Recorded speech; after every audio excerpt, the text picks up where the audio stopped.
5 taong gulang na bata mula sa Albuera, Leyte, kaya raw pailawin ang bumbilya gamit lang ang kanyang ilong. Dahil sa manipis na supply ng reserbang kuryente sa Luzon at Visayas, madalas ngayong mag-brown out. Pero tila hindi raw ito problema sa isang bahay sa Albuera, Leyte. Dahil meron sila ritong pang-emergency light para gumana. Inilalapat o isinasaksak lang ang bumbilya sa butas ng ilong ng bata. Sa'yo mo daw nung. Adi, hindi yun. Kakay-kay ba? Kakay-kay ba? Sige, sa'yo mo daw, sa'yo mo daw. Di ba, Bi? Magana ba? Kaninong light bulb moment o bright idea ito?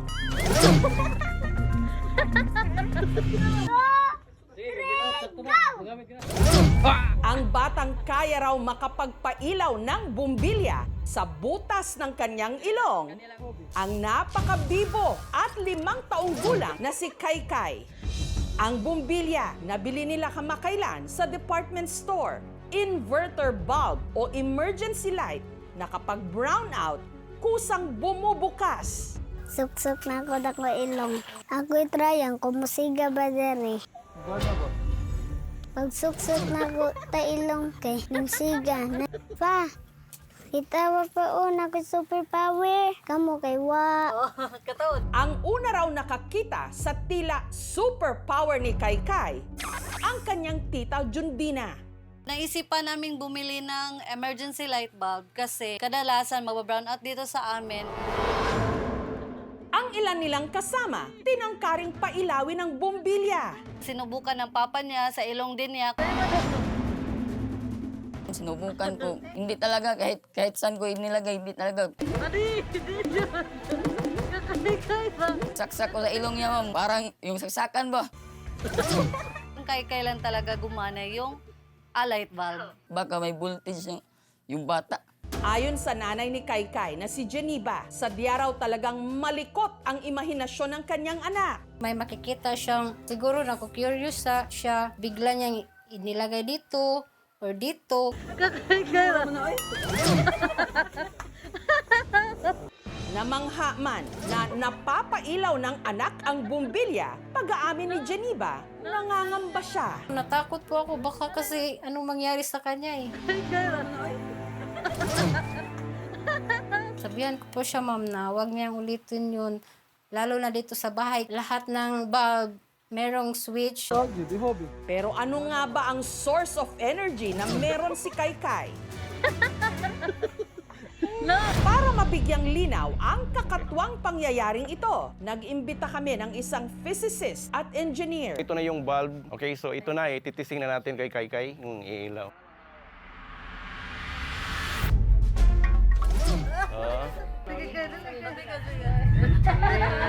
Namangha po, kasi umiilaw yung ilong niya. Yung ginamit kay Kaykay, bulb na may battery. Ito yung terminal. Terminal 1 sa yung terminal 2. Iilaw ito if yung dalawang terminal ay nakakonek. Pag isa lang, hindi yan iilaw. Dapat makandak siya. So, yung ilong ni Kaykay ay isang conductor. Kasi normally, ang human body is a kind of conducting material. So, yung pinasok to sa loob ng ilong ni Kaykay, nag-contact yung dalawang terminal. Pero bakit kay Kaykay lang ito gumagana?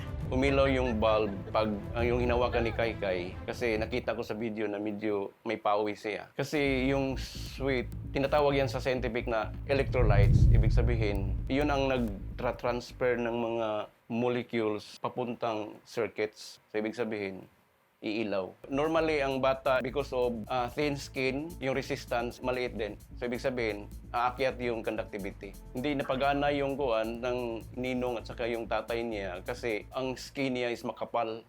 Tapos, dry ang iyang skin. Yung temperature natin is mataas. Nagpapawis na sila eh.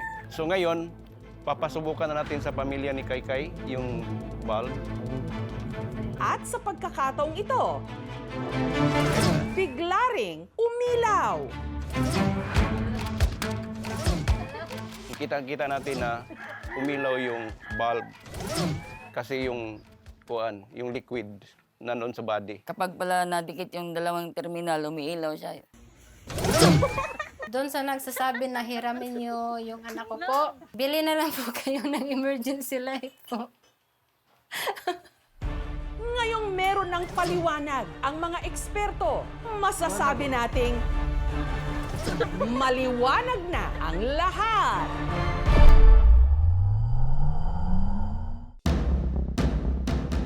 Ilang kandidata sa isang beauty pageant sa Tabina, Zamboanga del Sur nagsuka at nahimatay pa sa kalagitnaan ng kompetisyon. Barangay Kulabay, let the journey to the crowd begin. Sa ginanap kamakailan na Binibining Kulabay 2026 sa bayan ng Tabina sa Zamboanga del Sur sa Mindanao, 8 naggagandahang mga dilag ang nagpasiklaban.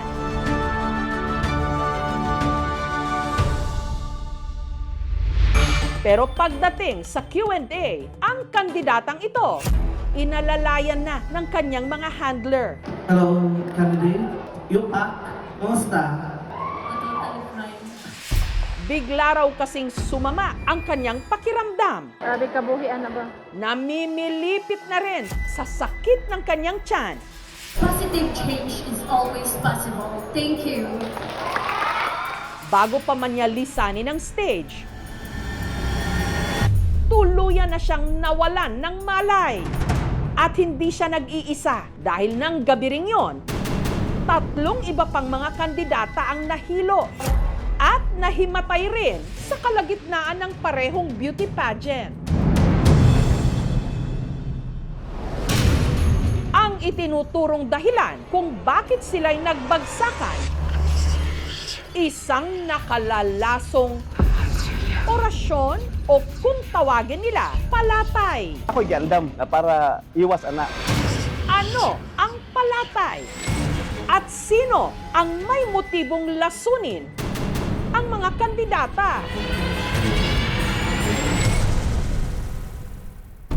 Ang kandidatang pinilit na tapusin ang kanyang sagot kahit namimilipit na sa sakit ng tiyan. Representing Barangay Poblacion! Si candidate number 1, si Rian, na mabuti-buti na ang kondisyon ngayon. Biglan lang sumakit yung ulo ko. Nakaramdam na ako ng grabe napakasakit sa tiyan at nahihilo na talaga. Sa kabila ng aberya, si Rian pasok sa top 5. Excited na po kami kasi Q&A. Ang point 'di ba sa pageant is yung Q&A para makuha mo talaga yung crown. Pero dahil hindi pa rin daw bumubuti ang kanyang pakiramdam, Sinabihan ako ng handler ko na pumunta daw kami sa RHO. Sabi ko na, wag, kasi kaya-kaya ko pa. In the wake of conflicts and controversies our country faces today, how is winning the Binibining Kulabay crown still relevant? By using the platform wisely, she can help address issues, uplift others, and remind to everyone that even in conflict issues, in conflict times, Grabe kabuhian na ba? Tama na na, oy. Tama na, oy. positive change is always possible. Thank you. Thank you so much. Ang next ko na alala is, nandun na po ako sa health center. sigurado si Rian, hindi gutom ang dahilan ng pagsama ng kanyang pakiramdam, lalo't hindi lang siya ang nakaranas nito. Ang candidate number 3 na si Jean, bigla rin daw nahilo nung evening gown round. Nahihilo tapos sumasakit ng dito sa po. Nilalamig po ako ng... Tinulungan ko po siya, pinisil-pisil pa yung mga katawan niya. Nahirapan namang huminga at namanhid pa ang katawan ni candidate number 5 na si Jasmine. Sumakit yung dito, parang may nakabara sa aking leeg, tapos biglang tumigas sa aking mga kamay at paa. Umiiyak na lang po ako sa sakit. Kaya hindi na rin nila natapos ang koronasyon. Isinugod na sila sa health center. Medyo ako natatakot kasi may narinig ka ng mga haka-haka ng mga ganyan. Baka yun na yun yung sinasabi nila na palatay. Ang palatay o hilo, tawag ng mga tigatabina sa panlalason, hindi gamit ang pagkain, kundi sa pamamagitan daw ng orasyon. Ang dasal, gawa di umano ng isang itim na tao o yung tinatawag naman nilang manghiloay.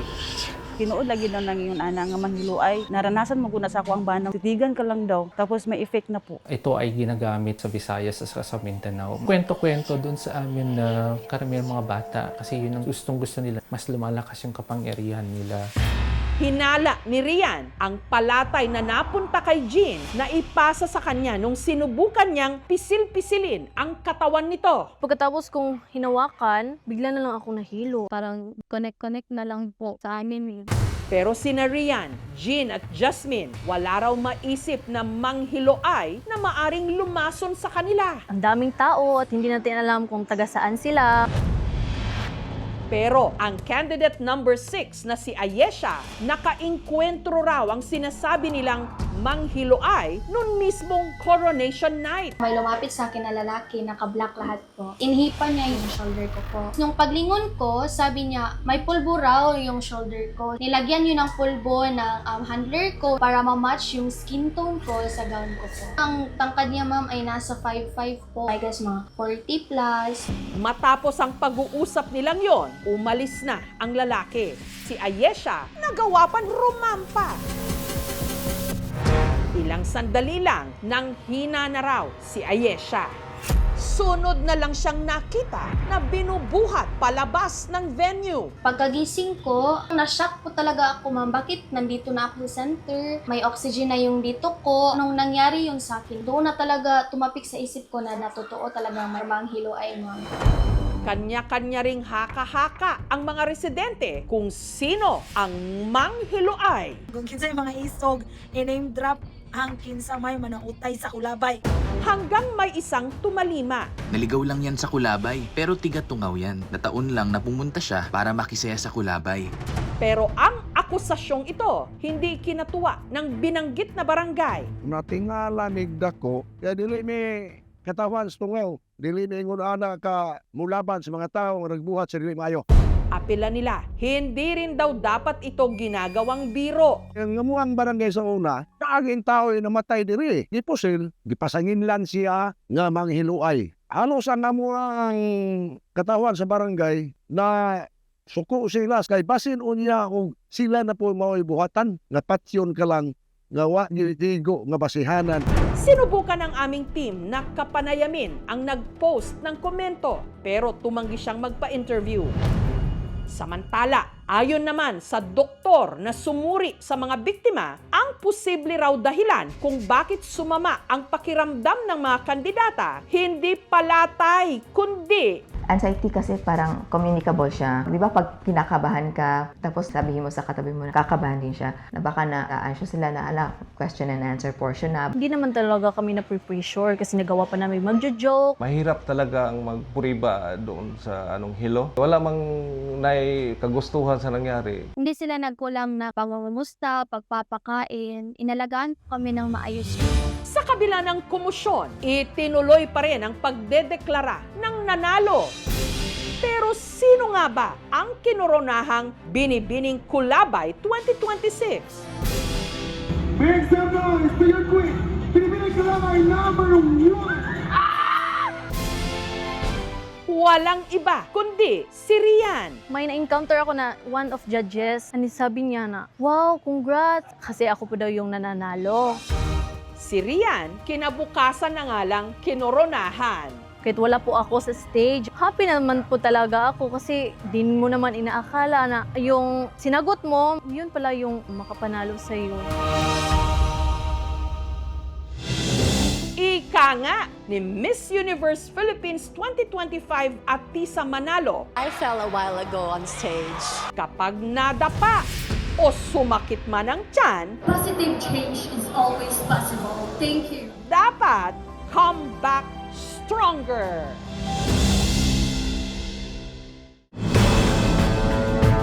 Nabulabog ang Pilipinas nung Lunes nang sa Kongreso nagbotohan para sa impeachment at sa Senado biglang nagpalit ng liderato at bigla ring sumipot ang matagal nang absent na si Senator Bato de la Rosa.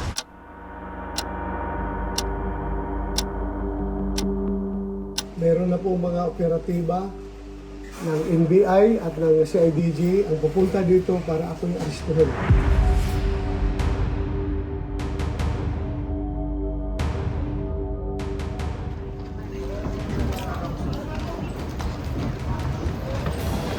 Biglang nag-suspend eh. Mukhang may malaki raw mangyayari today.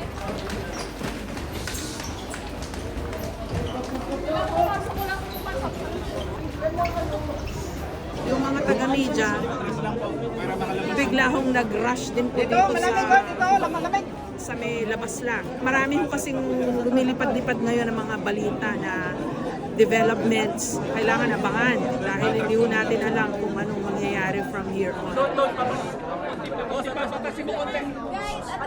May mga lumalabas na baka daw arestuhin na si Senator De La Rosa. We are going to arrest somebody inside the...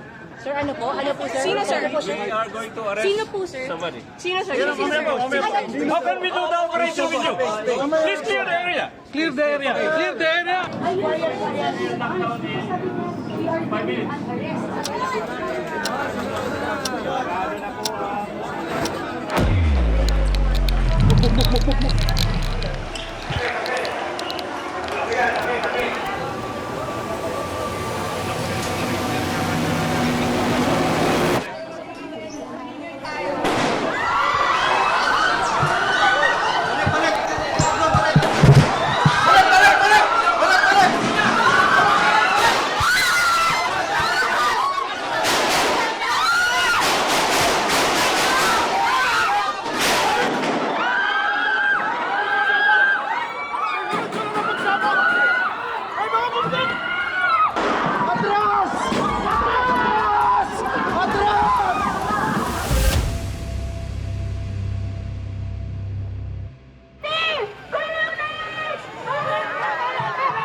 Hapon pa lang nitong Miyerkules at 13 ng Mayo, tensyonado na ang Senado sa labas at kahit pa sa loob. Ganito, iho, ang pagsasabi ng I'm not finished. Hindi yung I have the floor with the burning eyes and the very high voice. So ang suggestion ko, isampa na yung ethics case at doon na po sa ethics committee natin pag-usapan ito dahil marami pang ibang mga mas importanteng bagay sa aking paniwala.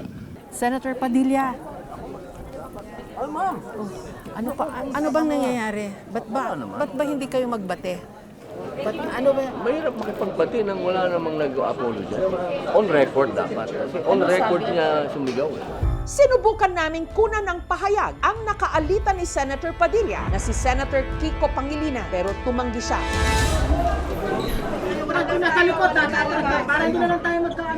Andito pa rin po tayo sa labas ng executive lounge dito sa Senado kung saan napasugod po kasi sa loob yung mga senador. Nagse-session po sila tapos biglang nag-suspend yung mga taga-media. Bigla hong nag-rush din po dito sa may labas lang. Marami ho kasing lumilipad-lipad ngayon ng mga balita na developments. Medyo nagkaroon na ang commotion ulit si Senator Robin at si Senator Pangilinan. But it was quickly settled.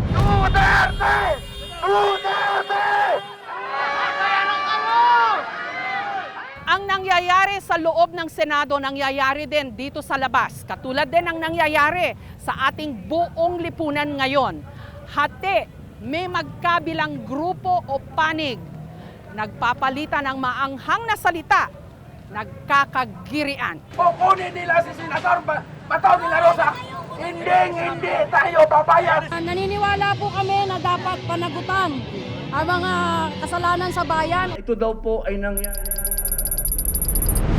November 2025, nawala na parang bula si Senator Ronald Bato de la Rosa matapos umugong ang balitang aarestuhin siya ng ICC o ng International Criminal Court dahil sa kasong Crimes Against Humanity. Makalipas ang 6 na buwan nitong Lunes, May 11, nagulat na lang ang lahat nang bigla siyang sumipot. Why are you here, sir? Kung hindi ko papasok, ginahanap niyo ako. Di ba? Ngayon papasok ako, tatanungin niyo ako bakit ako pumapasok. Inireklamo niya ang NBI agents na tinangka siyang hulihin hanggang nadapa pa siya sa hagdan. Business na sige! Wala silang respeto sa institusyon ng Senado. Dahil present si Senator De La Rosa, nadagdagan ang lamang ng kanyang mga kaalyado. Ang minority naging majority. Sila na ang may hawak ng Senado. At ang bagong Senate President, si Senator Alan Peter Cayetano. But I will support and defend the Constitution of the Philippines. Pero mula nung sesyong yon, hindi na nakalabas pa ng Senado si Senator Bato dahil sa bantang aarestuhin siya. Sana alagaan mo kami. Huwag mo kami ibigay doon sa mga dayungan. May 13, nakapanayam ko siya. Ito ang huli niyang sit-down interview bago nagkagulo sa Senado. Senator De La Rosa, maraming salamat po sa interview na ito. Maraming salamat din sa iyo, Jessica, sa pagkakataon na ako ay muli mong i-interviewin. 3 araw na ho kayo nakatira dito sa Senado. Opo. Kamusta ho? Okay lang naman po. Masaya. Dahil halos araw-araw, ang daming mga supporters na umaakyat at nagpapahayag ng kanilang suporta. So nabubuhayan po tayo ng dugo. Pwede ho bang pakikwento nyo sa amin mula umpisa nung kayo po'y sumulpot ulit dito ho sa Senado after 6 months daw ho na absent kayo? Tinawagan ako ng aking mga kasamahan na kailangang andito ako sa Senado para sabutuhan. Tagal ko na rin plano, balak talaga na mag-resurface dahil nga aside doon sa planong change of leadership, yung alam ko may darating na impeachment trial, pareho nating mga trabaho yan eh.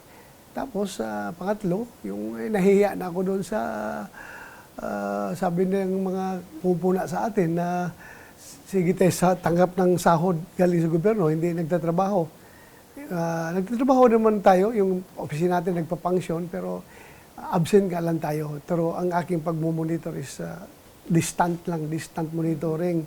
Pero of all days, bakit ho nung araw na yun? Kasi sinabi nila may botohan. Yeah, tama may ho? botohan. At tungkol saan daw ho yung botohan? Change of leadership ng Senado. So kung hindi ako magdating, hindi namin makuha yung leadership dahil ako ang pang-13th vote. So parang may coup ng leadership ng Senado. Yeah. Pwede mo malaman sino tumawag po sa inyo? Si Senator Alan Cayetano, yung aming majority leader. Paano kayo pumunta rito? Kasi parang ibang kotse daw ho yung sinakyan nyo eh. Pinasakay ako doon sa van. Van nino po? Hindi ko alam kung kaninong van yun. Basta sabi ni Senator Alan, sumakay ka dyan sa van. Alam niyo ho ba na may mga naghihintay sa inyo? Ay kung alam ko na may nag-aabang, hindi na ako papasok. Tapos, kwento nyo nga ho, pagpasok nyo, Pagpasok ko, doon sa pintuan, sa gilid, may mga nakaupo. 2 babae, tsaka may mga lalaki. Akala ko mga staff lang yun na senador o kaya mga driver na senador. Pagdaan ko, tumayo sila, hinarang ako. Sir, NBI kami. Hinawakan yung braso ko. So, nagpumiglas ako. Piglas ko gano'n, takbo na ako. Habulan na kami hanggang nakarating ako sa session hall. yun ho yung sinabi nyo, nakipag-wrestling kayo. Yung kasi nagpumiglas piglas kayo. ako. Kasi ang sabi ho yata ng NBI ni Director Matibag, kaya kayo nasugatan, nadapa kayo. nadapa ako. Hindi dahil dun sa pagkaka-wrestle ho sa inyo. Hindi. Pagkadapa ko. Sa pagtakbo ko. Bakit ho kayo nadapa? Overspeeding. Run for your life. Yung ginawa ko eh. Takbo! Sa pinakamabilis na takbo, gawin mo para makarating ka sa session hall. Kaso, ang dami ho ngayon natatawa, kinukutsa kayo dahil dun po sa pagkakadapa ninyo. Sige lang. Kung kaligayahan nila yan, ibigay natin sa kanila yung kaligayahan nila. Ano po nangyari sa kamay nyo? Pwede po makita? Ito yung mga sugat na yan. Hindi minor lang noon, minor na. Hindi fracture? Hindi naman. Gas-gas lang kunti. Tapos pagdating nyo sa session hall, ano na ho nangyari? Yun, sinabi ko sa mga kasamahan ko na hinarang ako doon sa baba. Kamusta na po kayo ni former Senate President Soto? Okay naman. Mataas naman respeto ko sa kanya. An NBI representative came to see me and told me they have a warrant of arrest for Senator De La Rosa. I said, coordinate with OSA. I didn't realize that he was coming. Connected ho ito sa impeachment ba ni Vice President Sara Duterte? Hindi natin masabing connected, no? Hindi namin napag-usapan ni Alan na bumoto ka para sa impeachment ni BP Sara, no? Ang sabi niya, kailangan pumunta ka dito para mag-agaw natin ang majority. Eh, normal naman yan sa Senado. Walang minority na gustong manatiling minority forever. Pero hindi ho maiwasan din ngayon yung mga speculation na kaya siya nandyan para hanggang botohan kay Sara Duterte sa impeachment niya, makakaboto rin siya. Ano masasagot niyo ho doon? That's my duty to vote. So they cannot question me for being here and to sit as a senator judge because it is my duty as a senator. Yung 6 months po na absent kayo, pwede ho malaman kung nasan kayo nagpunta? I was with the fowls of the air and the beasts of the field. Nasa Davao daw ho kayo? I was all over the Philippines, but I never went out from the Philippine jurisdiction because I am a Filipino. Our last stops is let generation see our country free. Ang state of mind niyo po ngayon, kanina napanood ko yung mga interviews niyo Minsan umiiyak kayo, napapakanta na kayo. How would you consider this, itong yugto po na ito ng inyong buhay? Kasi Very abnormal. Very abnormal. Ano hong nasa isip niyo ngayon na you are in this position na dito na kayo halos nakatira, hindi kayo pwedeng lumabas kasi dadamputin kayo. Baka dalhin daw ho kayo sa Hague. Sasamahan niyo doon si former President Duterte. I leave it up to God. Whatever God desires, I will follow. God's plan is perfect. Susundin ko kung anong kahinatnan ko according to the wisdom of the Lord. Hindi ako ihatag kung galingon sa nila para bumbanan akong sinili. Sabi ngayon ng iba, dati di ba sabi niya gusto niyang samahan, bakit hindi pa siya pumunta ngayon na hinuhuli siya para dalhin doon? Nagbago ang aking posisyon dahil nung nandun na si President Digong at binibisita ng mga taga Davao, ay hindi pala pwedeng makabisita basta-basta doon, kundi yung immediate family lang pwedeng makakita sa kanya.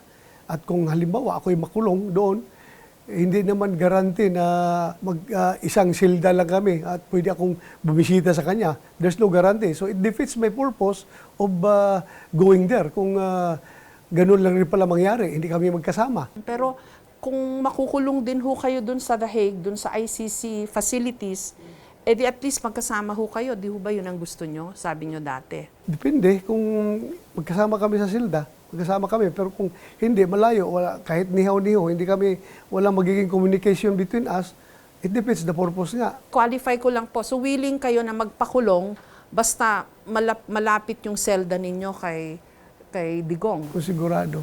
Yun naman po pala, willing naman po pala kayong magpakulong. Bakit ayaw nyo pa hong sumama? From the very beginning, my stand is that I do not recognize the jurisdiction of ICC sa ating bansa because we are no longer a member. Our government is in no obligation to effect the warrant of arrest issued by ICC dahil hindi na tayo membro So ako, kung gusto mo, bitayin mo ako, ipako mo ako sa krus dito sa ating bansa. Huwag doon sa bansa ng mga banyaga. So okay lang po sa inyong makulong basta dito Basta sa Pilipinas? dito sa Pilipinas. Ayaw nyo dun sa The Hague? Ayaw ko. Na unang nagsilbi si De La Rosa bilang Chief of Police ng Davao City mula 2012 hanggang 2013 habang mayor pa noon si dating Pangulong Rodrigo Duterte. Dito sa panahon ko, tatapusin ko yung problema sa droga. Hanggang ipinatupad na nga nationwide ang Project Double Barrel at Oplan Tokhang na layunin daw sugpuin ang iligal na droga sa Pilipinas. Hanggang nawala sa pwesto si Duterte at si De La Rosa naging senador. A warrant of arrest You will just have to kill me. Kalaunan, kinasuhan sa ICC o sa International Criminal Court si Duterte, pati na si De La Rosa, na ayon sa arrest warrant ng ICC may mahalagang papel o di umano indirect co-perpetrator sa madugong war on drugs ng Duterte administration. Mula nung sumipot si Senator Bato sa Senado nito lang Lunes hanggang Miyerkules, pinagkalooban siya ng protective custody. Nakapanayam ko rin si Attorney Israelito Bobet Torion, ang abogado ni Senator Bato. Ano po yung main petition? There is grave abuse of discretion amounting to lack or excess of jurisdiction on the part of the Philippine government authorities, especially the executive department, in their continued cooperation with the ICC despite the fact that we already withdrew from the Rome Statute effective March 17 of 2019. Maituturing naman di umanong obstruction of justice ayon sa isa sa mga tinik ngayon sa dibdib ni Senator Bato, si dating Senator Antonio Trillanes. Ang nasa saligang batas natin ay hindi pwedeng arestuhin ang isang senador while in session kung ang krimen ay 6 years and below ang penalty. So lahat po ng mga senador na nakasuhan ng above 6 years ay inaresto sa loob ng Senado. Si late Senator Enrile, si Senator De Lima, ako noong 2018. Ito lang si Bato ang tumakas at prinoteksyonan ng Senado kahit alam nila na mali. Hindi pwede ito ihambing dun sa kaso ng mga nakaraan ng dalawang senador, si Senator De Lima at Senator Trillanes, kasi may warrant sila from a local court. Klarong-klaro yun. Bakit kung sino-sino yung mahabol? Si former Senator Trillanes, ikaw ba ay dineploy ng ICC? Dahil merong warrant sa aking pagkakaalam, base sa pakikipag-ugnayan ko sa ICC since 2017, I took the opportunity kasi meron hamon sa akin si Bato de la Rosa. Go ahead, make my day, Mr. Trillanes! Sumama ka pa! Hindi na po kayo magkakaanuhan ni Senator Trillanes. Ihinamon nyo siya na pumunta ka rito sa Senado. Hindi, huwag na natin pag-usapan yan. Hindi, walang kuwan sa akin yung tao na yan. Yung International Criminal Court noong ina-arrange siya ng Community of Nations, nagpadala ang Pilipinas ng representative dyan. So we were one of the architects and founders. Ito ay international court at hindi ito foreign court. Nagre-retain ang ICC ng jurisdiction para doon sa mga krimen na nangyari nung tayo ay state party pa. Ang sakop ng investigasyon ay nung panahon na tayo ay miyembro pa. In other words, pwede talagang litisin si Bato de la Rosa ng ICC. Kamusta na po ang Senado? Ang gulo-gulo ho ah. Ginugulo kami, hindi kami magulo. Whether the gulo is coming internally or externally, yung change is very political and very emotional. Lahat na napagbintangan sa amin dahil sa flood control, kaya nagpalit. Dahil sa impeachment, nagpalit. And we'll prove them all wrong. Yung inaabangan ho ngayon is maaresto ba si Senator de la Rosa? Pakitaan nila kami ng Philippine judge, arrest warrant, give Bato due process, meaning he can question the warrant of arrest, etc. We will follow the law. Pero yung sasabihin mo, it's a foreign warrant of arrest, na umalis na tayo doon. The ICC is violating their own rules. And then, kahit sinong Pilipino dito, walang remedy. Pero nalipad na po nila sa The Hague si former President That's why nga Duterte. hinihiwalay ko yun eh. Kasi ngayon, ano pa magagawa natin? Hintay na lang yung Supreme Court sa tamang oras. Ang isang rule ng ICC, after 1 year na umalis ka, hindi ka na pwede mag-order ng investigation. Dapat within 1 year. Kay President Duterte, lampas ng 1 year, in-uphold pa rin nila tuloy. Does it matter that the ICC already has ruled that they have jurisdiction over Duterte? It matters more because they violated their own treaty. So, anong mangyayari sa atin? Kanina napansin ko sa session hall, parang ramdam at kita namin yung tensyon sa pagitan ng mga senador. So we just need a balancing act. But this is a question eh. Since nag-aaway ang Presidente at Vice President, nag-aaway ang Congress at Vice President, do the senators want to be peacemakers? Or do we want to be one of the same? Let's be the salt and light. Huwag tayong pareho lang sa iba. I have to admit it's difficult. I mean, that first day ng Monday is not the day I expected. Magandang hapon mga kababayan. Meron na po mga operatiba ng NBI at ng CIDG ang papunta dito para akong arrestuhin. Mag-aalas 6 ng gabi nang natapos ang sesyon, At lumabas ang ruling ng Korte Suprema na hindi nila bibigyan ng TRO o ng Temporary Restraining Order si Senator Bato laban sa kanyang ICC arrest warrant. Andito pa rin po tayo sa labas ng executive lounge dito sa Senado kung saan napasugod po kasi sa loob yung mga senador. Mag-aalas 7 ng gabi, humarap sa media ang Acting Sergeant at Arms o hepe ng security ng Senado, si General Mau Aplasca. Sino, sir? We are going to arrest Sino po, sir? somebody. Sino, sir? How can we do the operation with you? Please clear the area. 5 minutes. Nung oras na yon, nasa loob pa rin ng Senado ang ilang mga miyembro ng media, pati na ang aming team. Sa labas, nagbarikada ang mga pulis at mga rallyista. 7:18, namataan sina Senator Bato at Senator Robin Padilla na pumasok ng elevator. Hanggang dumating na sa Senado ang hinihintay na Articles of Impeachment laban kay Vice President Sara Duterte mula sa Kongreso. Lalo pang naalarma ang Senado nang may pumasok na armadong grupo. Mga miyembro ng MSEG o ng Marine Security and Escort Group. Kasunod nito, narinig ang tunog ng drill o pagbabarena sa lumang pinto sa ground floor ng building. Ang tunog galing dumano sa building ng GSIS na konektado sa Senado. Dahil hindi malinaw kung saan nanggaling ang tunog, ang hinala tuloy ng mga nasa Senado, baka may nagtatangkang lumusob. Anong daanan po ito, sir? Sorry. Walang pasok dito. Maya-maya pa sa second floor ng Senado, ito ang nasaksihan ng aming team na naiwan doon.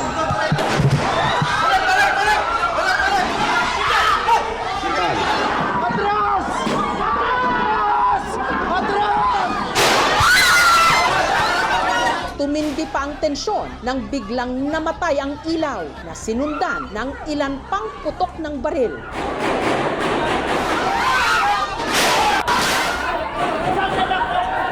Nakita ng aming team sa isang daanan sa sumulong hall ng Senado ang mga umaaligid na armado na parang may sinusundan.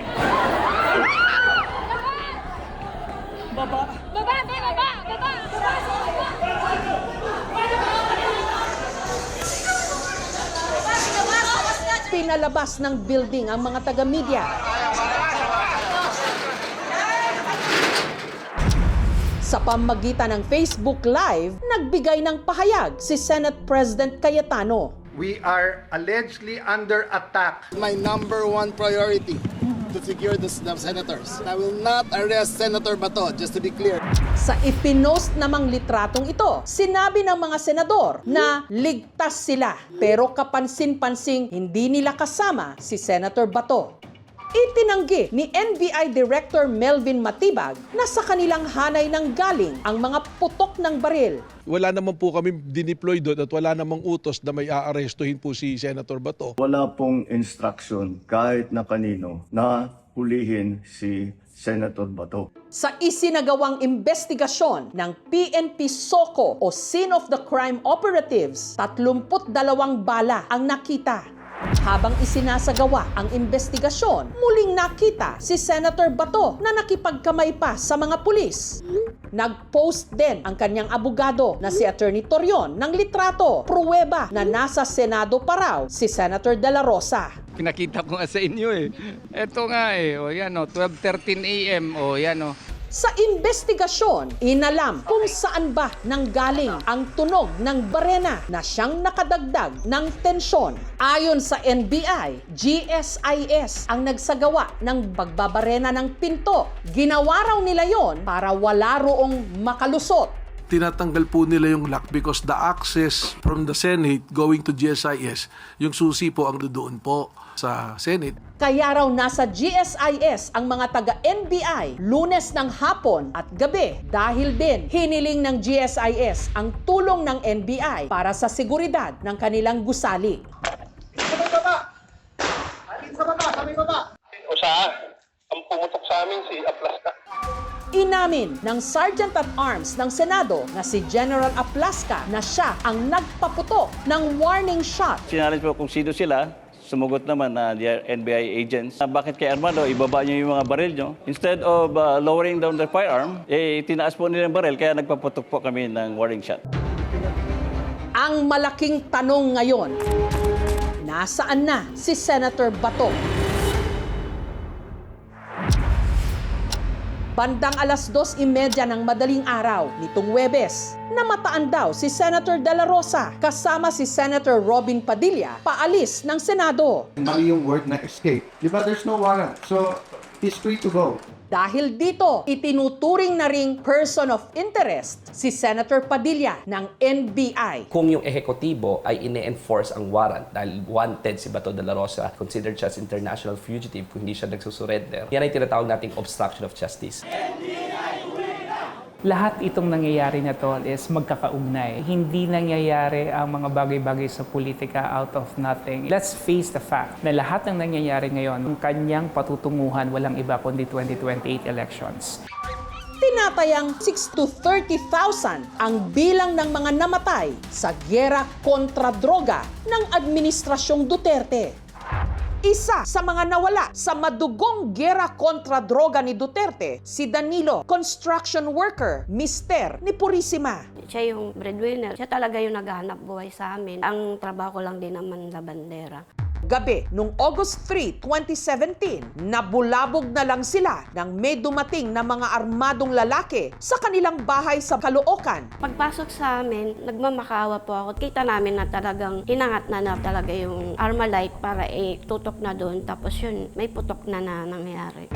Napakasakit talaga sa akin yung ganun, na papatayin na lang ng ganun. Hindi naman dapat na, porkit nag-addict o nagtutulak, kailangan na nila talagang patayin. May proseso naman ng gobyerno na i-rehab kung talagang gumagamit. Hindi yung ang solusyon patayin agad. Kaming mga may hirap, yun ang biktima sa war on drugs, hindi yung mga matataas. Ano pong masasabi nyo dun sa mga nagsasabi na kami nga, mga nawalan kami ng anak, ama, eto kami tumitindig, lumalaban. Eto si Bato, tumatakbo. Sabi naman, palit kami ng posisyon. That's a basic human instinct if your life and liberty is at stake. Ano pong masasagot nyo dun sa mga namatay? Ako'y nakikiramay sa lahat ng namatayan nung war on drugs. Based on records, tingnan ninyo kung ilan yung mga pulis na inibisigahan, kinasuhan at mayroon pa nga na-convict dahil nga yung Kian de los Santos na kaso, konbiktado ang pulis. Tayo ang nagpapalo up noon ng kaso na yun. May order sa niya, shoot to kill. Si President Duterte po naringgan ng ilang beses ng ganun na uutusan niya raw lahat ng law enforcement agencies para patayin yung mga nagda-drugs. Hyperbole lang yan eh. Dahil kayo po ang chief PNP noon, di ho ba dapat kayo yung accountable? Give me any evidence na sabi ni President Duterte, patayin natin lahat yan. Wala. Because I'm a policeman. I know how to do my job properly. Sa daming target, yung iba ng laban, expected talaga natin na may mamatay. Yung sinasabi niyo ho ngayon, there are actual dead bodies and hindi lang daw po 6,000, kundi pwedeng umabot ng 30,000. Yung nagpapabloat ng numbers, iyan yung mga tao na kalaban ni Duterte. Ilang cases na present nila sa ICC? Sabi nila 12,000. Ilang na-presenta nila doon? Meron ba doon 36 ba yun? O 40 plus? Kahit sinasabi niyo po na hindi niyo sinunod yung utos ng presidente noon, there are dead bodies as evidence. Dead bodies. Pero huwag ninyong sabihin na isahin niyo, buuhin ninyo yan. Na lahat yan extrajudicial killing. Isa-isahin nyo, imbestigahan bawat kaso, kung ano nangyari dyan, malaman mong katotohanan. Ayon sa human rights lawyer na si Attorney Maria Cristina Conti na nagsisilbi rin ngayong assistant to counsel para sa mga biktima ng EJK sa ICC. Para sa mga biktima, importante na matuloy yung kaso. Malayong pangarap pa nila yung may makulong. Dahil dito sa Pilipinas, wala namang nakukulong na mayaman at makapangyarihan. Ang masahol pa, sisiraan pa sila. Kaya yan namatay ay dahil drug addict yan. Na para bang wala na silang karapatan na dumulog sa korte. November 2025 pa inilabas ng ICC ang arrest warrant kay Senator Bato. Judges assessed the material submitted by the prosecution and found reasonable grounds to believe that Mr. De La Rosa is allegedly criminally responsible as an indirect co-perpetrator for the crime against humanity of murder. Si Senator Bato de la Rosa kasama na sa wanted persons list ng ICC. We will definitely submit to the request of the ICC. Sitting senator si Senator Bato. Opo. Diba? Pero pag may attempt ka nang umalis sa Pilipinas, teka, ibang usapan na to. Paano po naman dun sa mga nagsasabing, ayan si Bato, naging PNP chief yan, chief implementer ng batas nung siya ay chief PNP, tapos naging senador, legislator, tagagawa ng batas. So you're supposed to be a man of law. Yun po ang expectation sa inyo. Bakit hindi na lang kayo mag-submit to the law now that the ICC wants you to account para po dun sa mga namatay na libo-libo na extrajudicial killings? My actions are in accordance to the law. Ano pa hong balak niyong gawin? Exhaust all available legal remedies.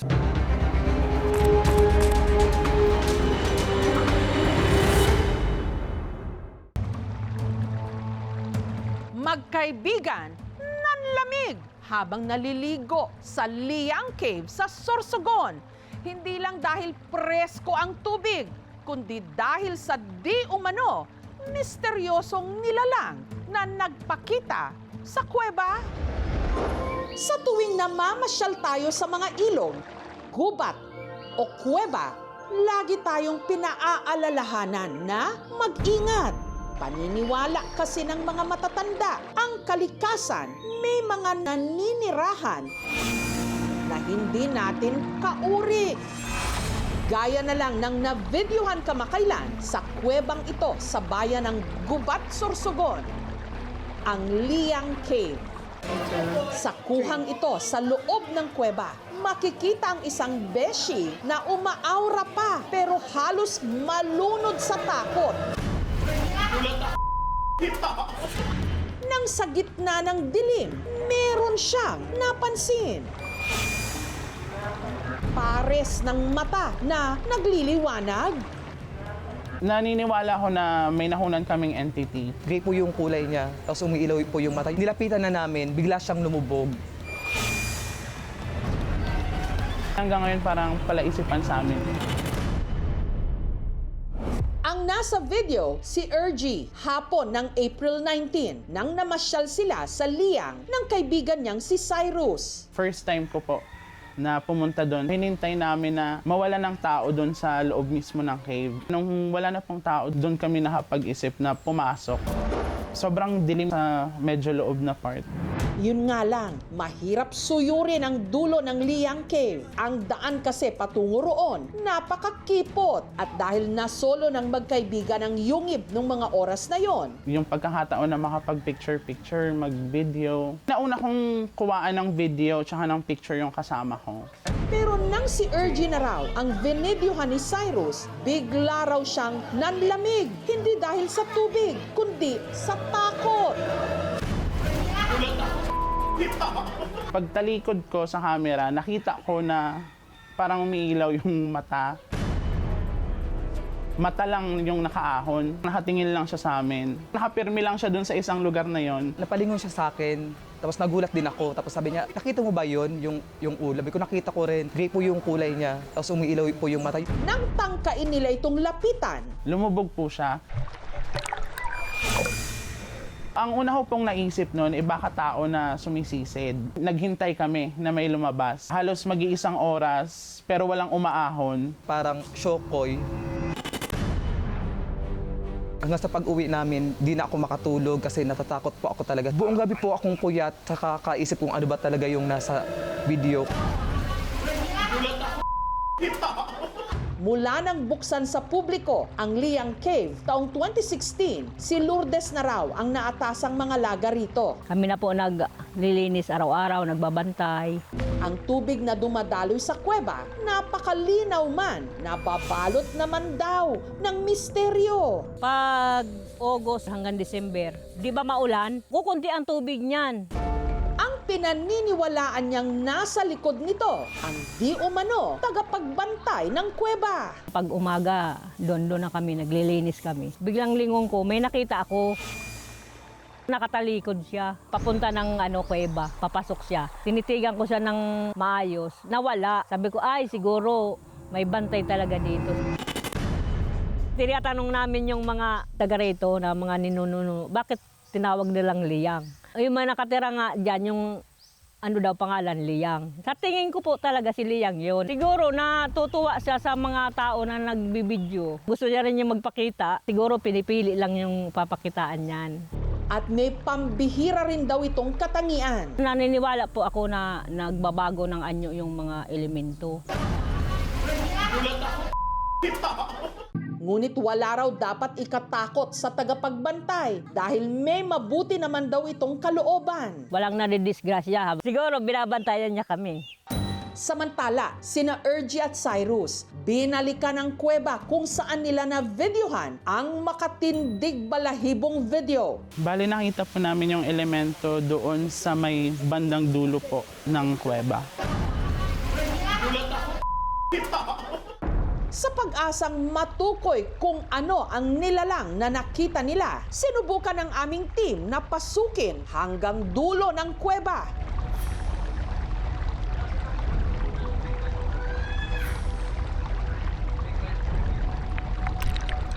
At naglubog pa ng underwater camera.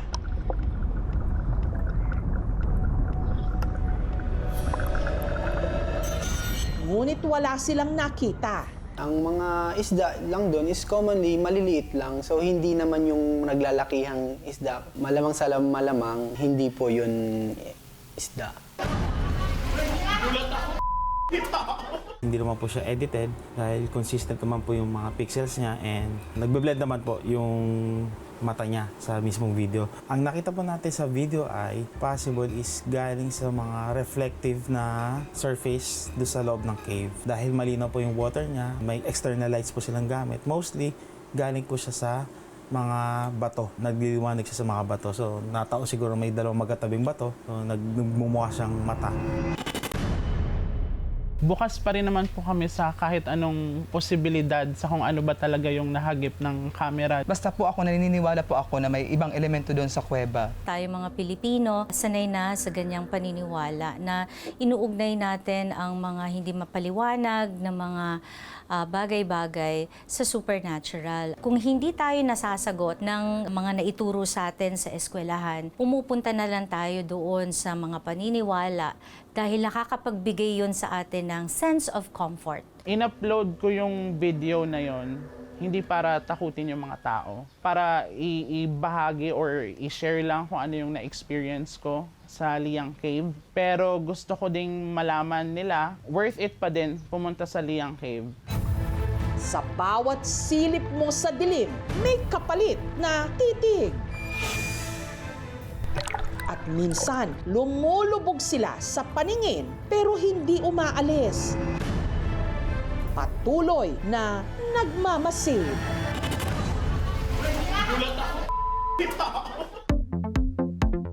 Magtatatlong dekada na sa showbiz si Dingdong Dantes na ngayon may kakaibang papel sa action thriller series na Master Cutter. Nagtanong kami sa mga kababayan niya dito sa Batangas City. Ano kaya ang nagpapagana sa pagkain ng 91 anyos na si Lola Tessie? Survey says, hindi ang paborito niyang pagkain. Hindi rin ang iniinom niyang vitamins. Ang top answer, ang kanyang placemat. May litrato kasi ito ng kanyang idolo. Walang iba kundi si Dingdong Dantes. Humingi siya ng placemat from the restaurant. Ilalagay daw niya sa dining niya. Nagaganahan siya, tutuwa siya. May one time pa nga ayaw niyang matatakpan si Dingdong. Ay, hindi daw makakahinga. Gusto kong makita ng personal si Dingdong. Dahil dito, ang apo ni Lola Tessie nag-post online sa pangarap na ito ng kanyang lola. Looking for a way to make her even more happy by trying to find a way for her to meet Dingdong. Ang panawagang yon, parang doorbell na narinig ni Dingdong. For your lola, tara, let's make it happen. Matupad kaya ang ultimate fangirl dream ni Lola Tessie? Sa bahay na ito sa Batangas, nakatira si Lola Tessie kasama ang kanyang caregiver. Ang naging libangan ni Lola, panunood ng TV. Hanggang isang araw, may nakapukaw ng kanyang atensyon. Hi, Dingdong. Ang host ng paborito niyang game show na Family Feud, si Dingdong Dantes. Nakakatuwang panoodin si Dingdong. Matangkad, mabiro, maputi. Nag-post yung cousin ko. Same day, nag-comment si Dingdong dun sa post. Binalita namin agad. Kilig na kilig siya, tuwan-tuwa siya.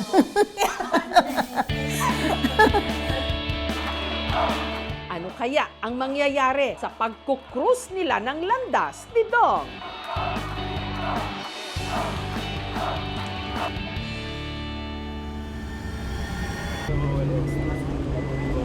Welcome to Barangay Tabantura. Pero bago yan, binisita ko muna si Dingdong sa Baclaran sa set ng kanyang pinakabagong serye, ang The Master Cutter. Binibigyang buhay ni Dingdong ang karakter ni Atoy, isang mananahi sa umaga at sa gabi, bounty hunter. Yung lumulutas ng mga krimen kapalit ng pera. Ito yung kanilang mga dressing room nila. Hello! Sorry po sa istorbo. Hi! Hello! Hi!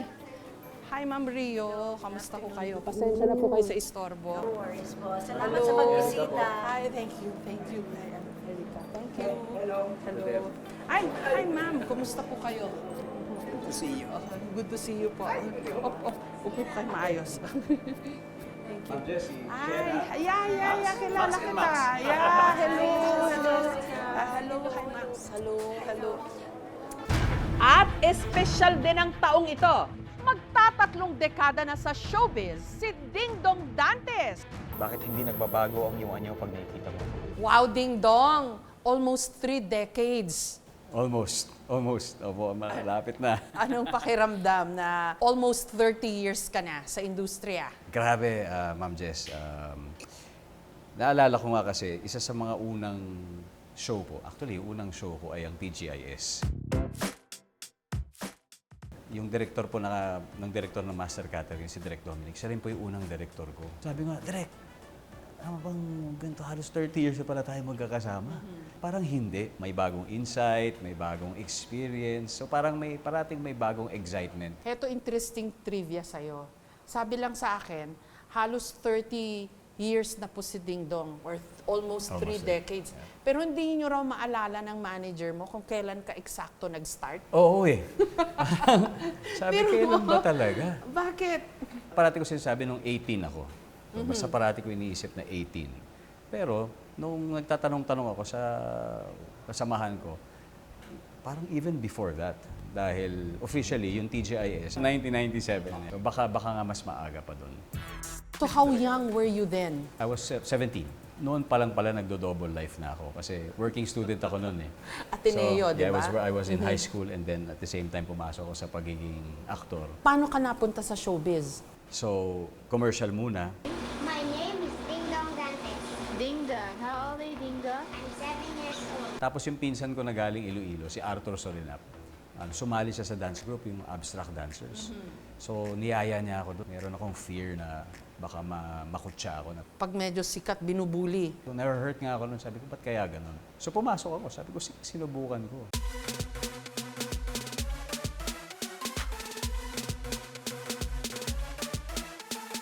After nun, doon na nagkaroon ng audition for TGIS. Direk Dom, sabi po ni Dingdong, kakaumpisa pa lang niya, kasama na niya kayo. Tapos hanggang ngayon magkasama pa rin kayo. Opo. Naalala ko ba first taping yan eh.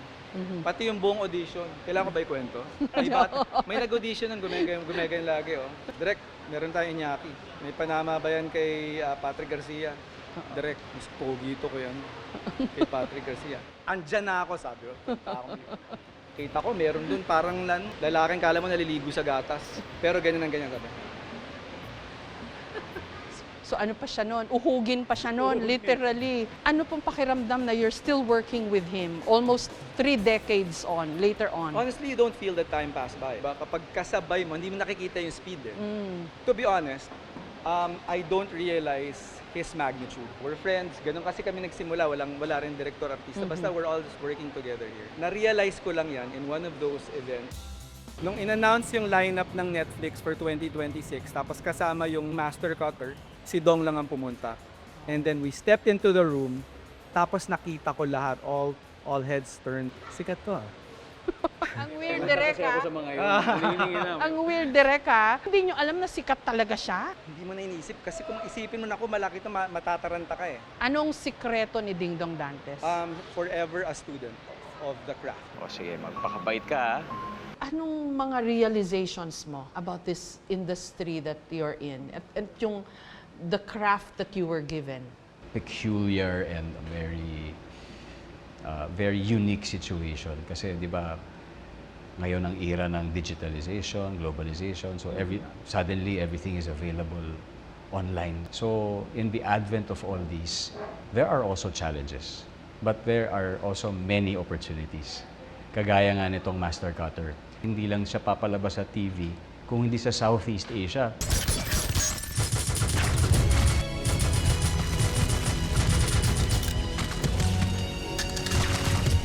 Congratulations, number 1 kayo sa Netflix sa Philippines. Thank you. Ay, thank you. Congrats, good job. Salamat. And it's the collective effort po talaga ng lahat. Kaya lahat very excited eh. Hindi na ako siguro kailangan. Baka naman bukas bumalik na ko yung alala ko. Ano bang tingin mo sa craft mo? You know, you get to portray a wide range of roles. Kahit sino pwede mong i-portray. An actor lives a double life, sa totoo lang. Pag nasa trabaho ka, ilalagay mo yung sarili mo sa lugar ng karakter. So kaya minsan, hindi mo dapat inuuwi yun. Parang acceptable na may double life ang mga artista, parang ganon? Yes, hindi madaling pasukin ang karakter ng ibang tao. Diba, para maramdaman mo ang nararamdaman ng isang make-believe or isang fictional character. So, you have to professionally put yourself into it and professionally exit that character also. So, it takes, may kailangan may debriefing talaga bago umuwi, may konting hinga. Mabuti na lang talaga, good vibes ang set kasi napapagaan talaga yung performance ng mga actors dito. No hostile movements detected. From Mr. Berger, the home of your Kanto Berger, sir. Gusto niyo ng magic? Paano kung komplikado yung character na ginagampanan mo? Energy yan eh, di ba? Mabibit-bit niyo. Parang halimbawa na-imagine ko, like for example, if like as a journalist, di ba, there's also a very disturbing coverage. Para kung nanonood ko nga lang sa TV, parang ang tagal mawala sa'yo eh. What more kung ma-witness nyo rin first, di ba? Nang harap-harapan, parang wow. Ako, sa sobrang pagod at antok, tinutulog ko na. It helps na artista rin si Marian. Yes. At naintindihan niya. Yes. We understand each other. I give you one thing that no other can, my life. You've been married 11 years, no? Ano sikreto, Ding Dong? Especially pareho kayong high profile. I think malaking bagay po na nagkakilala kami at the time when halos natapos na yung mga kailangan namin gawin as single people. Pero higit sa lahat, malaking bagay that nung umpisa pa lang, pareho ang gusto namin. And that is to just simply build the family. Everything evolves around there. Kaso hindi mawala-wala yung mga intriga, Ding Dong. Diba, there's this blind item that's been going around na the showbiz couple down, perfect picture, etc. And then people, di ba, fill in the blanks ang mga tao, naguhula kung sino yon. Hindi kayo nakaiwas doon. Ano masasabi mo doon? Ano po, parang every year meron ho talagang mga ganong nakukuha. Una, sanay naman po. Pangalawa, confident naman po kami na hindi kami yon. Basta ako, malinis tayo dyan. Pasensya ka na, tinanong ko yun. Okay lang.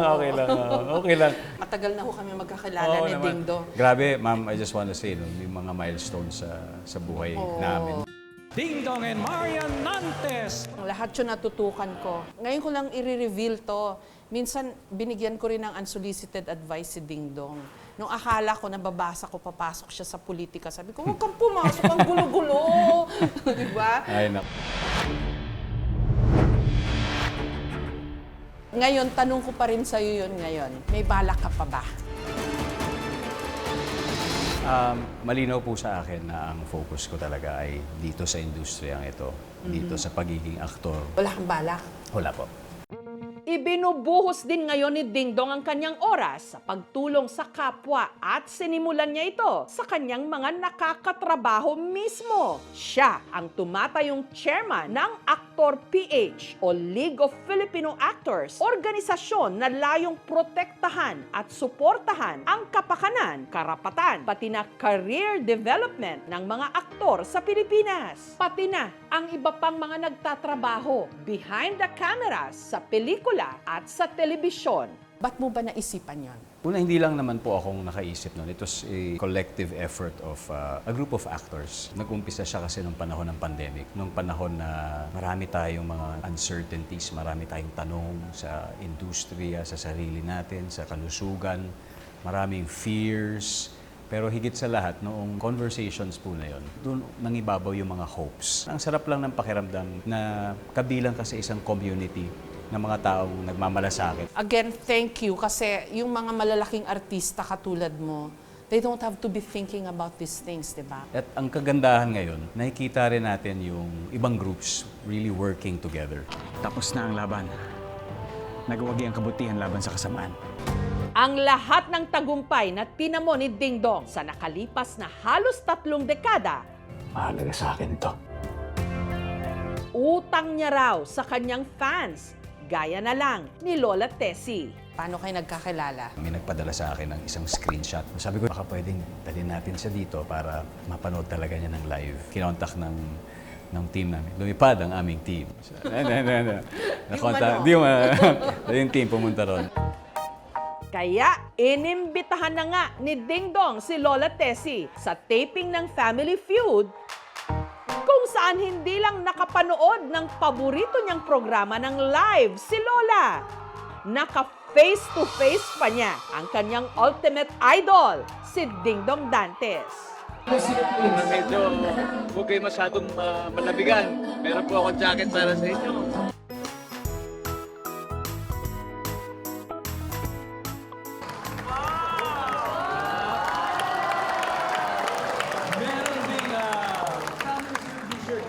Please know that anytime you want to watch, feel free to come.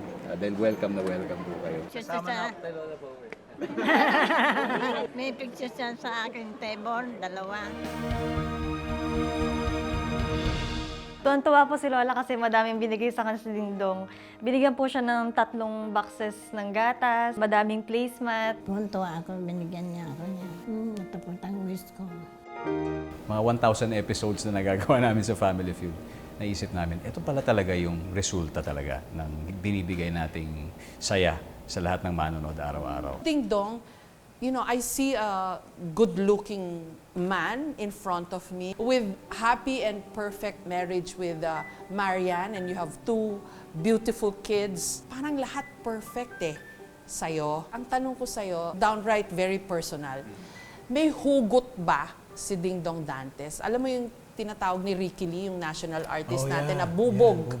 Meron ka bang dinadalang bubog? Una, I always consider myself a work in progress. At salamat sa inyong pananaw na gano'n. Pero ako naman, trying to be the best version of myself always as a father, as a husband, pati as a son, and of course, as a member of this industry. Nag-alinlangan ako sa pagsali sa dance group dahil may fear ako na baka makutsa ako, di ba? At mabuli. Hindi naman bubog, pero siguro inspiration na balang araw, gusto ko hindi ganyan ang tingin ninyo sa mga artista. Na ang pag-artista ay isang marangal na trabaho. Hindi lang nakapagbibigay ng aliw, ng entertainment, but we can shape perspectives, we can influence through the type of material that we present and that we bring to life. Ang Master Cutter po gabi-gabi sa GMA Prime alas 8. Tapos sa Netflix din kayo, makikita nyo rin dyan. Congratulations! Almost 3 decades. Wow, mahirap na pantayan yan. Salamat.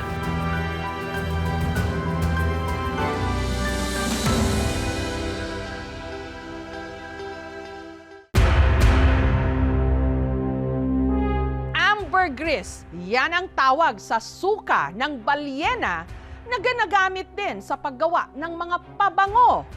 Yan ang pinaghihinalaang nalambat ng mga mangingisda sa Sultan Kudarat na posible rin daw magkahalaga ng milyones. Sa malawak na karagatan ng Lebak, Sultan Kudarat, habang naglalayag pauwi ang mangingisdang si Gabriel, may nakita siyang palutang-lutang sa dagat. Kita ko tong puti kayo, parang tanawan mo, murag pum. Sinaw-sinaw siya nga nang gamantika. Yun nga lang, meron itong mga bantay. Nahadlok ko, nang kayong bagis. Sa kabila nito, lakas loob pa rin itong nilapitan ni Gabriel. At dito na raw niya nalanghap ang kakaiba nitong amoy.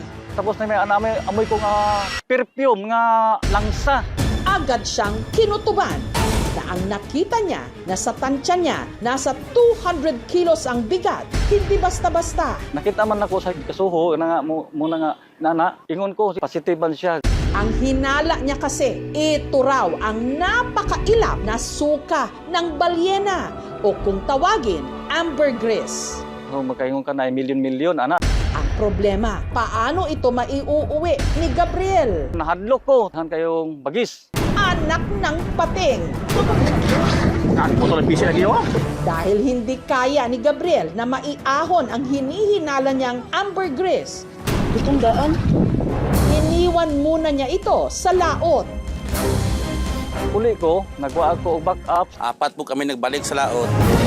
Pero dahil sa mga umaali-aligid na pating, nag-alinlangan sila. Aryo, sa likod mo yan? Dito na sila dumiskarte.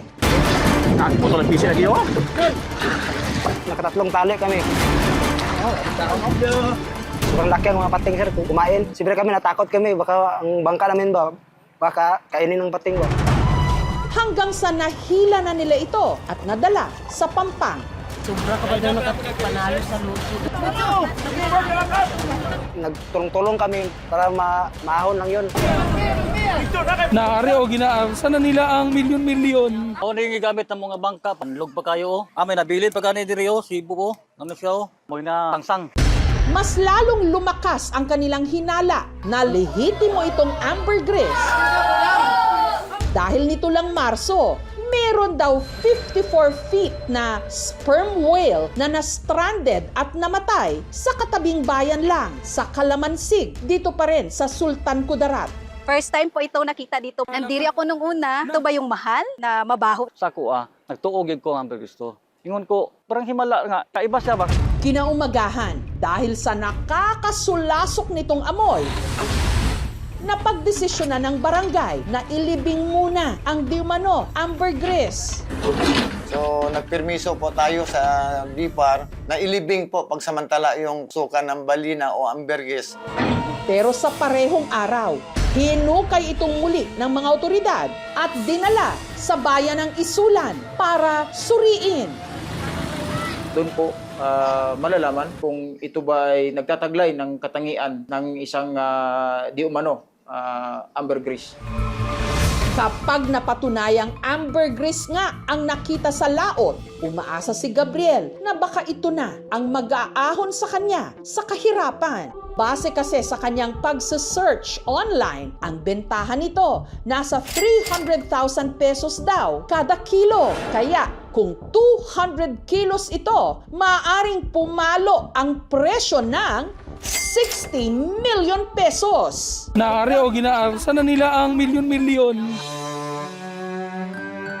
Kung sigurado man gusto siya, kung naman may party para sa nagto, amo itong gamiton gud muna na sa ministry. Tsaka makakatulong din kami sa mga ibang pamilya namin na mayaon din sila sa hirap. Ang ambergris nabubuo sa loob ng isang sperm whale.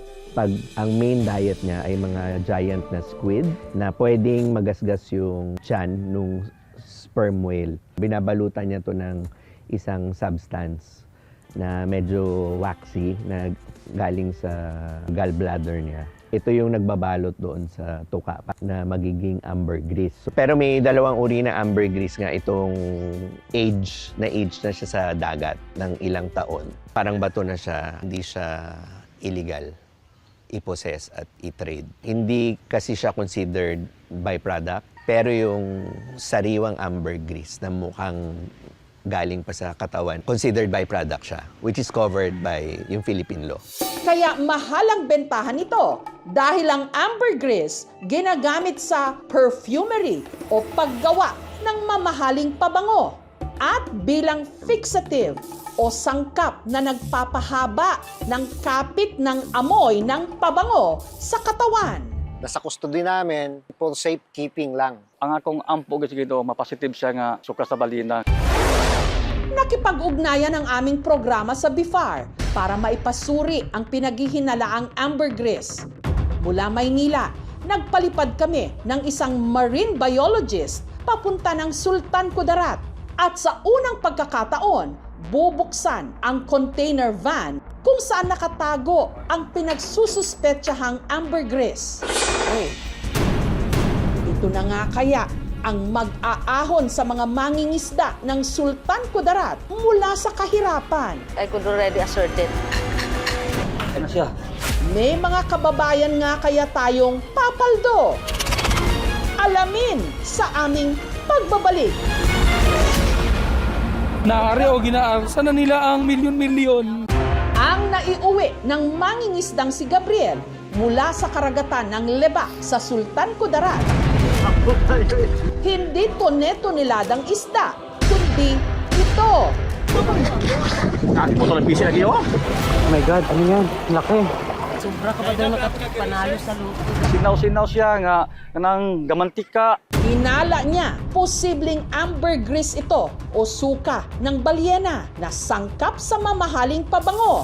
Ang bentahan nito, base sa pagsa-search online ni Gabriel, pumapalo raw ng 300,000 pesos kada kilo. Ang estimate na mo sa kabugaton kanis, dili maubos sa 200 kilos. Sa makatuwid, kung magkataon na 200 kilos nga ang bigat nito, pwede itong umabot ang presyo ng 60 million pesos. Ambergris ito o lamang isda ito? Para malaman kung papaldo nga ba si Gabriel nitong Huwebes, nagpalipad ang aming team ng isang marine biologist mula sa BIFAR o sa Bureau of Fisheries and Aquatic Resources sa NCR region papunta ng Sultan Kudarat, si Noni Enolva. Ang pinaghihinalaang suka ng balyena, inilagay muna ng mga otoridad sa isang container van. Dahil ilang araw na raw itong nakaimbak sa loob, kinailangan nilang magsuot ng face mask dahil sa hindi nito kaaya-ayang amoy. Sa unang pagkakataon, binuksan na nila ito. Sa unang tingin pa lang, may kutob na si Noni. At first glance, hindi ito ambergris. More likely siya na laman ng balyena. I have seen many carcasses na kasi ng balyena. Ganito ang itsura. Kung itis na to sa ilalom, sir, kalutog ka. Para makasiguro, pumasok pa si Gabriel sa container van para tumapyas ng bahagi nito. At isinailalim sa tinatawag na hot needle test. Makikita natin yung striations ng kanyang muscles. Itong mga parang fibers, ibig sabihin yan po ay muscle ng animal. May certain scent din yung ambergris. Ang amoy niya ay parang nasusunog na buhok na may konting alat na medyo musky. Right now dito sa meat na pinagtestingan natin, hindi natin yun nakita. Ang resulta, negative pa rin. Pwede din na spermaceti organ. Ito yung ginagamit ng mga whales for echolocation. Ginagamit natin sa paggagawa ng kandila noong mga 18th to 19th century. I would highly recommend na ilibing na natin siya. So kahit dito sa area, maging pataba sa sa lupa. Nalismaya ako, sir. Positive siya o negative, pero padayon nga po kung nangalagad si Ginoo. Kung hindi man ito ang inaasahan nilang suka ng balyena, Patuloy ang paghahanap ng mga mangingisda ng lebak Oh my God, ano yan? Laki. nang mag-aahon sa kanila sa nakakasuka nilang kahirapan. Naari o ginaang, sana nila ang milyon-milyon. Thank you for watching, mga kapuso. Kung nagustuhan niyo po ang videong ito, subscribe na sa GMA Public Affairs YouTube channel. And don't forget to hit the bell button for our latest updates.